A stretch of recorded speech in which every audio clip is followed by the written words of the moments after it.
Hello everyone, একটা ছোট্ট ভালো লাগা তোমাদের সঙ্গে শেয়ার করতে চলে এলাম। এই ফুলটাকে দেখো, এর নাম অ্যাডেনিয়াম, অনেকেই জানো। তো এখানে আমার এই ছোট্ট বাগানটায় 3টে অ্যাডেনিয়াম আছে, সেগুলো সিঙ্গেল, পিঙ্ক কালার, আর একটা সম্ভবত ওরকমই হবে।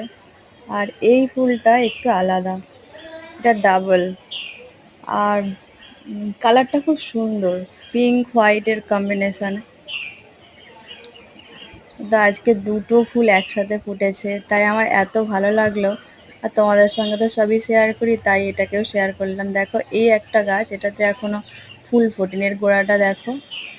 অনেকেই লাগায়, দেখি কত সুন্দর। আমরা ঠিক করতে পারি না, চেষ্টা করি করার। মোটামুটি যা হয়েছে, এই একটা, এটারই ফুল ফুটেছে। এর গোড়াটা বেশ খুব সুন্দর। এগুলো তো খুব বেশি বড় হয় না, ছোট গাছই হয়, খুব সুন্দর হয় দেখতে। এইটারই ফুল ফুটেছে, আর কি ভালো লাগছে দেখতে। দেখো, তোমরা হয়তো অনেকে ভাববে কি এমন দেখাতে, না আমার ভালো লাগলো তাই। আর এই যে নয়নতারা, আমি তো নয়নতারাই বলি, অনেকেই বলে, তো অন্য কোনো নাম আছে কিনা জানি না। সাদা নয়নতারা, এটা গোলাপিও হয় একটা। তো আমার বাগানে সাদাটাই হয়েছে, আর এর অনেক চারা হয়েছে। চারাগুলো এখানে ওখানে ছিল, আমি আবার তুলে নিয়ে এরই গোড়াতে বসিয়ে দিয়েছি, আর একটা অন্য জায়গায়।